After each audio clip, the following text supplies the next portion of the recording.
اليوم حابة أتكلم عن لقاء حلا الترك ودنيا بطمة مع الفنان فايز المالكي في برنامج في بيتنا ضيف. طبعا أنا ما راح أتحكي عن البرنامج لأن للأسف البرنامج يعني فكرته وايد فاشلة وأقل من إمكانيات نجم كبير نفس فايز المالكي. وفايز أعتقد قدم وايد أعمال وبرامج كانت أعلى مستوى من المستوى هذا اللي شفناه. أعتقد أن إمكانيات فايز أعلى من كذي ومفروض أنه يكون أذكى باختيار البرامج اللي يطلع من خلالها. البرنامج يعني العائلة الموجودة المصرية وإقحام فايز في البيت بشكل أو بآخر واستخدام الضيوف. للأسف حتى الكوميديا مالتها جدا جدا إذا صح التعبير سخيفة. لكن أنا ما راح أتحكي عن البرنامج، أنا راح أتحكي عن اللقاء مع حلا الترك ودنيا بطمة. أنا بس أبي أرتكز على كلام دنيا بطمة عن أم حلا الترك منى الساير.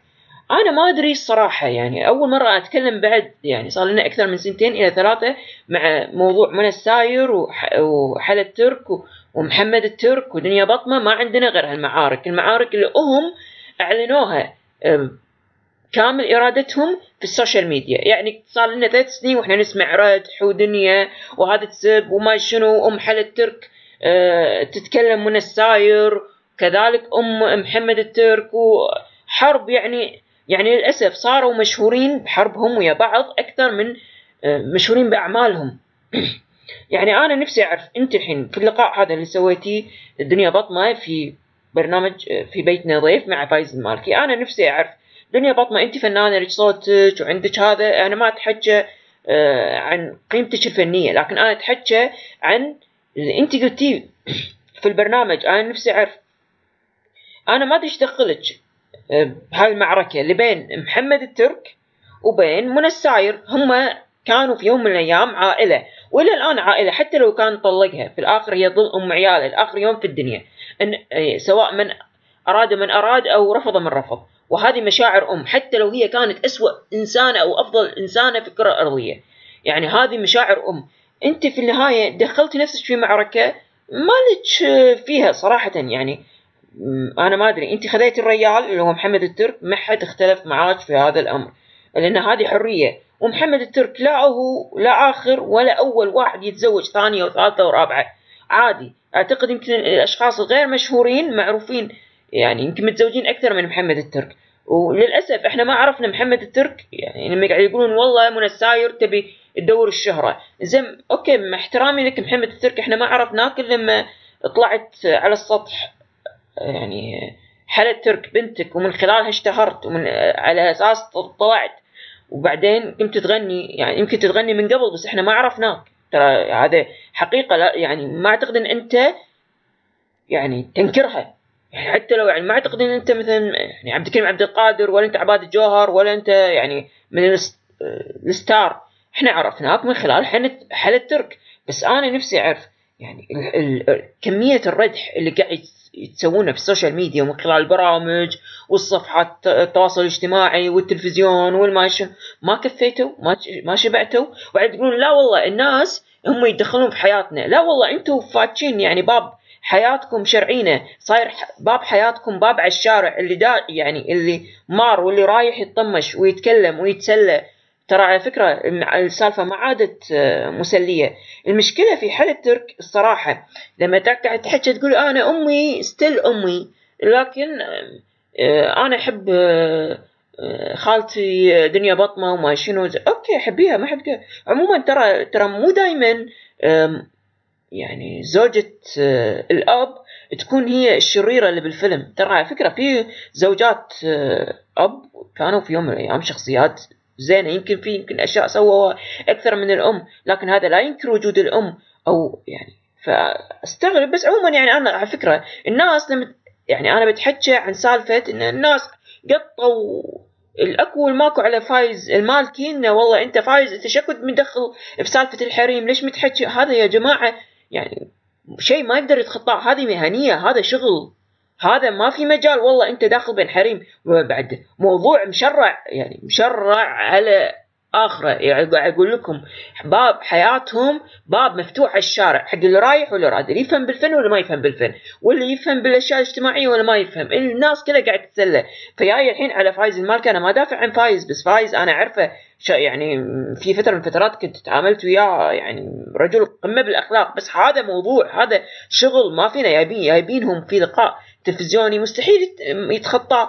أنا ما دافع عن فايز، أنا هم أرد وأقول فايز مو غلطان، لكن الناس مرات تبي تقط اي شيء، تبي تتسلى، تبي كل واحد يسوي انا اللي فاهم.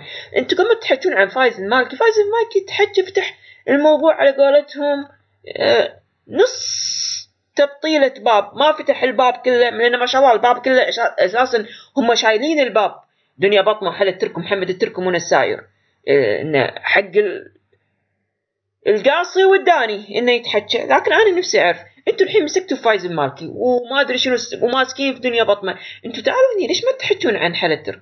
حل الترك انا الصراحه لو ترجعون كلامي حتى في برنامج نأسف عدم الازعاج انا تحكيت عنها من كانت طفله.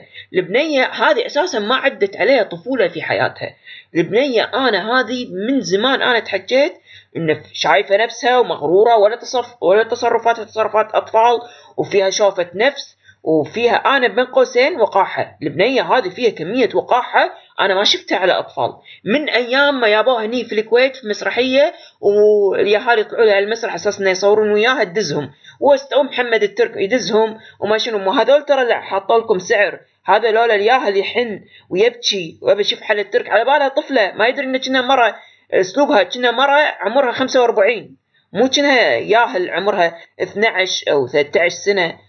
لا لا لا لا, لا. الخلل واضح بالتربية، الخلل بالسلوك، الخلل باللي قاعد تعطيه من انطباع للأسف إن فيها هال قاعد يتأثرون فيها. يعني مبينة من زمان البنية وأنا قاعد أحكي ترى على فكرة الحين أعتقد اليهال فيها هال نفس للأسف أنا مضطر أقول إن هي طفلة. إن حل الترك ترى تقدر تقول أبي أروح عند أمي ما أقدر أروح، ما أبي أروح عند أمي، لأن في الآخر هي الحين أعتقد طلعت عن سن الحضانة إن يتم تخييرهم بالقاضي. لكن بالنسبة للي أصغر منها من حقه، يعني أنت الحين طلقت الأم خذيت عيالها السلام عليكم يعتبيها تسكت، أنت تقبل هذه المشاعر محمد الترك على غيرك؟ لا ما تقبلها. حتى لا تقولي شنو لو أنا قاعد أقول لو هي أفضل أو أسوأ إنسانة في كرة أرضية، أنا أقول لك لا حق مشاعر. شنو شالتهم بطنها 9 أشهر ويابتهم وتعبت عليهم، حتى لو والله لو مو قاعدة تجاب لهم وحطت لهم خدامة هم جزء منها. يعني مع احترامي يعني محمد ترى معروف، يعني هاي مشاعر يعني أنت تبي تحط نفسك مشاعر، أنت أعتقد وأنت أكثر شخص مستفيد من حل الترك. كل شيء حق حل الترك. انت الحين صاير مدير اعمال حق دنيا بطمة حق حل الترك ومستفيد، انت المستفيد. ماشي تحكي ان الام زينه وانت هم مستفيد، حقك كون البنيه قاصر، بس انت ايضا مستفيد يعني من دنيا بطمة، اداره اعمال، دنيا الناس عرفتك من هذا الجانب. للاسف ان في ناس قاعد طالع بس القلب قاعد ينوجع. انا يعني منى الساير أنا مرة تكلمت وياها دزيت لها، المرة رفعت الجام بعدين ردت تدقدق علي، أنا ما رديت عليها لأن الصراحة مبينة منى الساير في أشياء عندها غلط. أنا قاعد الحين أتكلم وياها كنت ناوي أوقف وياها ب2015 ما ردت، بعدين هي على كيف تدق علي تطلب مني المساعدة، لا ما رديت، وهذا الشيء موجود وأنا أقدر أثبته. لكن أنا مع الحق، أنا لا مع منى الساير ولا مع محمد الترك ولا مع دنيا بطمة ولا مع أي واحد، أنا مع الحق. طالعوا الخلل ترى في حل الترك، مو الخلل في أي أحد.